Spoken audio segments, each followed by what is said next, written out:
Alex Saab cogió por las bolas a los Estados Unidos. Por eso es su ensañamiento de ese país con él. ¿Quieres saber de lo que te estoy hablando? En un segundo te lo diré. Epa mi llave, feliz martes, feliz mañana. Si te gusta mi contenido y no me sigues, dale el símbolo de más que está junto al logo y comparte para romper el cerco mediático.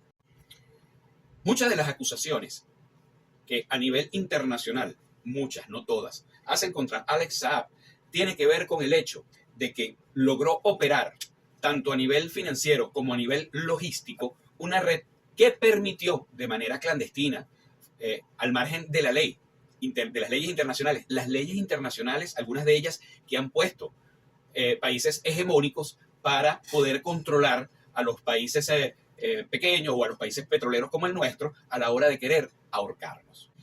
Alex Saab logró mover dinero, mover petróleo, mover alimentos fuera de los rangos de control que establecen países como los Estados Unidos. A algunos se les olvida que las sanciones en Venezuela redujeron 95% sus ingresos económicos, pero además lo más grave fue que nos minimizó, nos limitó, prácticamente nos anuló nuestra capacidad de compra y de importación. No nos querían vender por miedo a ser sancionados y no nos querían traer la mercancía cuando la lográbamos comprar porque también tenían miedo de ser sancionadas las empresas navieras. Alex Saab logró en el mercado negro traer mercancía a Venezuela, mover los pagos con el poco recurso que teníamos de esto a través de fuentes paralelas al SWIFT y conseguir barcos que tomaran los riesgos, eso sí, a un costo mucho más alto. La intención de haber detenido a Alex Saab en Cabo Verde era cortarle esa válvula de liberación, de presión que había tenido amarrada a Venezuela. Una clara muestra de las intenciones criminales de los Estados Unidos y de sus aliados de la oposición radical, sectaria y fascista venezolana en contra de nuestro país. Porque ya hoy sabemos que esto no afectó al gobierno como tal. Sí los afectó, pero no en la proporción que ellos pensaban. Quienes afectó fue a todo el pueblo venezolano.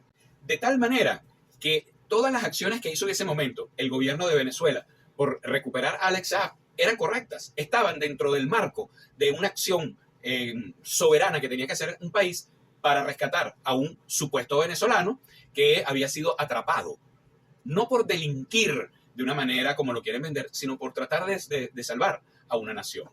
De tal manera que Alex Saab fue un héroe. No deja de ser eso una realidad. Debemos recordar también que las medidas coercitivas y unilaterales, como las llamó el gobierno de Venezuela, han sido sancionadas, por decirlo de alguna forma, hasta por las Naciones Unidas. Las Naciones Unidas admite que la crisis en Venezuela fundamentalmente es producto de las sanciones. Ahora bien, ¿qué sucede en el 2026 con Alex Saab? Bueno, antes incluso del 3 de enero ya venían investigaciones internas en Venezuela con relación a presuntos actos de corrupción de Alex Saab. Por un lado, con las negociaciones que hizo en esa época previa, cuando estuvo haciendo el trabajo de traer ese producto a Venezuela, más allá de las ganancias lógicas, porque él era un empresario, él no era un gestor como tal nómina del gobierno, sino era un empresario y como empresario se movió, pero también se descubrieron actos de corrupción, distintos a lo que le molestaba a los Estados Unidos, actos de corrupción con los pocos recursos que tenía Venezuela.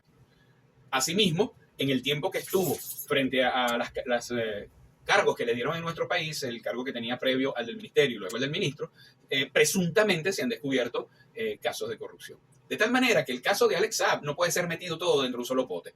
Y mucho menos le puede servir a los grupos sectarios que buscan manipular diciendo, antes era el delincuente y ahí sí lo rescataste y ahora es delincuente y lo metiste preso. No. La información se viene desarrollando a medida que va pasando el tiempo. De tal manera que yo les sugiero, y esto no me convierte chavista, de nuevo, tenemos que aprender que por encima de las discrepancias o diferencias políticas o creencias políticas está la verdad. Y la verdad nos hará libre del bando que sea.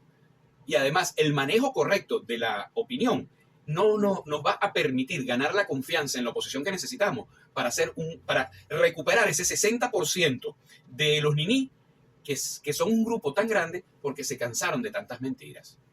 Entonces, lo que a Estados Unidos le convenía en el primer momento de la detención de Alex Saab no es lo mismo que por lo cual lo está haciendo ahora. En aquel momento quería romper esa capacidad que tuvo Venezuela de aliviarse gracias a las acciones de Alex Saab, pero también quería descubrir ¿Cuál era esa red clandestina, esa red que había construido o que había conseguido Alex Saab para poder mover el dinero y mover la logística?